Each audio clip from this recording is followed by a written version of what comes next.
নমস্কাৰ বন্ধু বান্ধৱীসকল, আমাৰ চেনেললৈ সকলোকে আদৰণি জনাইছোঁ। আপোনালোক সকলো ভালে আছে আৰু সুস্থ আছে। মই আজি আপোনালোকৰ মাজলৈ এটি সুন্দৰ ৰেচিপি লৈ আহিছোঁ।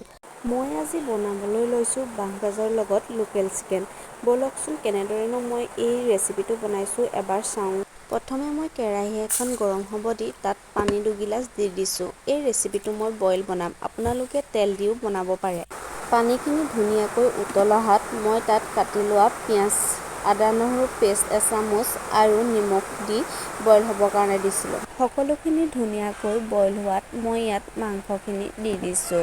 মই মছলা হিচাপে ব্যৱহাৰ কৰিছোঁ জালুকৰ গুড়ি, মিট মছলা, জিৰা পাউডাৰ আৰু জলকীয়া গুড়ি। আপোনালোকে বেলেগ ধৰণৰ মছলাও ব্যৱহাৰ কৰিব পাৰে আপোনালোকৰ ইচ্ছা অনুযায়ী।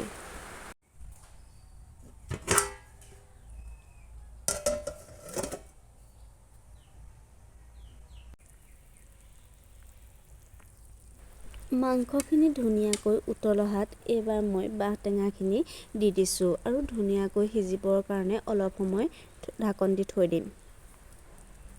মাংসখিনি ধুনীয়াকৈ সিজিলত মই ধনিয়াখিনি দি দিছোঁ। মই ধনিয়াখিনি দীঘল দীঘলকৈ দিছোঁ, আপোনালোকে কাটিও দিব পাৰে।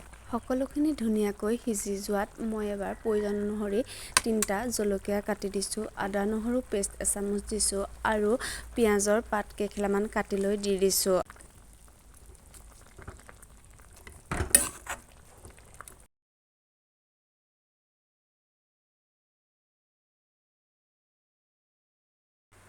এয়া আমাৰ বাঁহগাজৰ লগত লোকেল চিকেনৰ বইল আঞ্জাখন ৰেডি হৈ গ'ল।